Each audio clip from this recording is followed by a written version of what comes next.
But we begin tonight with a tale of two speeches, both from the same man, both from President Obama. One speech that could have been billed as a ballad to the Constitution, a proclamation of American values, a repudiation of the lawless behavior of the last presidential administration, and another speech announcing a radical new claim of presidential power that is not afforded by the Constitution and that has never been attempted in American history, even by George W. Bush and Dick Cheney. Remarkably, President Obama today made both of those speeches simultaneously. Standing inside the National Archives in front of the actual original Constitution, President Obama delivered a blistering critique of the Bush administration, in which he called their actions and their legacy literally a mess. Our government made a series of hasty decisions. Poorly planned, haphazard approach. Too often, we set those principles aside as luxuries that we could no longer afford. Our government made decisions based on fear rather than foresight. The decisions that were made over the last 8 years established an ad hoc legal approach for fighting terrorism that was neither effective nor sustainable. An ad hoc legal approach for fighting terrorism that was neither effective nor sustainable. Ouch. Then, moments later, he announced his own ad hoc legal approach for fighting terrorism. President Obama today proposed something new, something called prolonged detention. Doesn't sound that bad, right? Prolonged detention. Did you ever see the movie Minority Report? It was based on a Philip K. Dick short story. Came out in 2002. It starred Tom Cruise, remember? He played a police officer in something called the Department of Pre-Crime.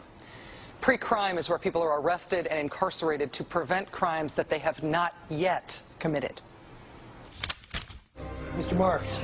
By mandate of the District of Columbia Pre-Crime Division, I'm placing you under arrest for the future murder of Sarah Marks and Donald Dubinos. Take place today, April 22nd, at 0800 hours, 4 minutes. No, I didn't do anything. You didn't do anything, but you're gonna. Future murder. Creepy, right? Putting somebody in jail not for what they've done, but for what you're very sure they're going to do?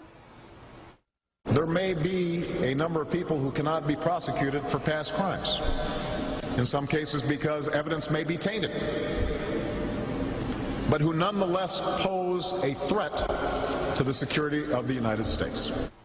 We're not prosecuting them for past crimes, but we need to keep them in prison because of our expectation of their future crimes. Al-Qaeda terrorists and their affiliates are at war with the United States, and those that we capture, like other prisoners of war, must be prevented from attacking us again. Prevented. We will incarcerate people preventively. Preventive incarceration.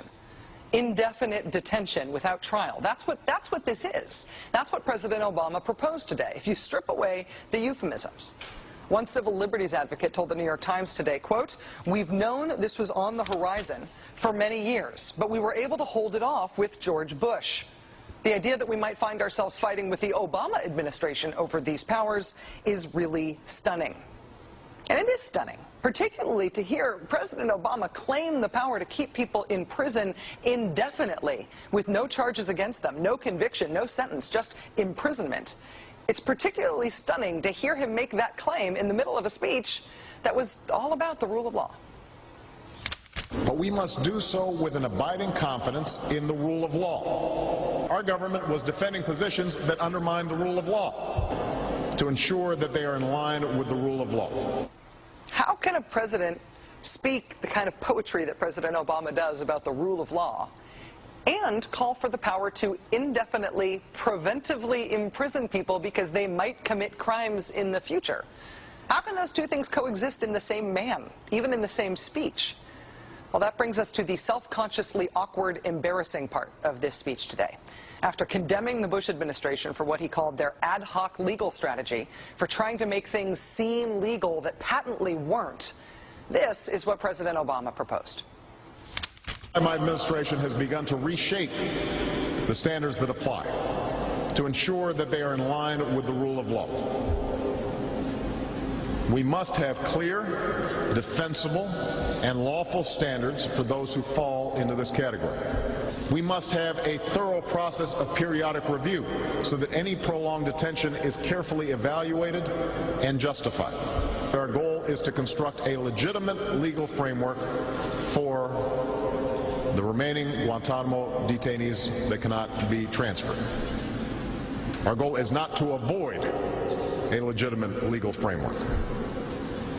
In our constitutional system, prolonged detention should not be the decision of any one man. If and when we determine that the United States must hold individuals to keep them from carrying out an act of war, we will do so within a system that involves judicial and congressional oversight.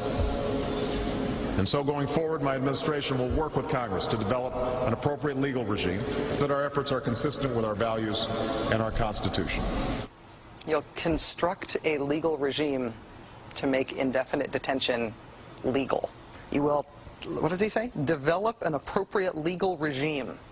So you can construct a whole new system outside the courts, even outside the military commissions, so that you can indefinitely imprison people without charges. And you'll build that system from scratch. What's that somebody said about ad hoc legal strategies? Just for context here, in the United Kingdom, where there isn't even a Bill of Rights, there's been a major debate about whether people can be held in preventive detention. Former British Prime Minister Tony Blair wanted 3 months to be the outer limit for how long anyone could be held. There was a big political fight about it. Parliament ended up limiting that power to 28 days. 28 days is still the longest period of preventive detention that's allowed under law in any comparable democracy anywhere in the world. How long would President Obama's proposed preventive indefinite detention last? Well, he's not saying yet, but here's how he defines the threat that he says makes indefinite detention necessary. Right now, in distant training camps and in crowded cities, there are people plotting to take American lives. That will be the case a year from now, 5 years from now, and in all probability 10 years from now. 10 years from now. So you could get arrested today and locked up without a trial, without being convicted, without being sentenced for, say, 10 years until the threat of your future criminal behavior passes. Prolonged detention, he's calling it. This was a beautiful speech from President Obama today with patriotic, moving, even poetic language about the rule of law and the Constitution, and one of the most radical proposals for defying the Constitution that we have ever heard made to the American people.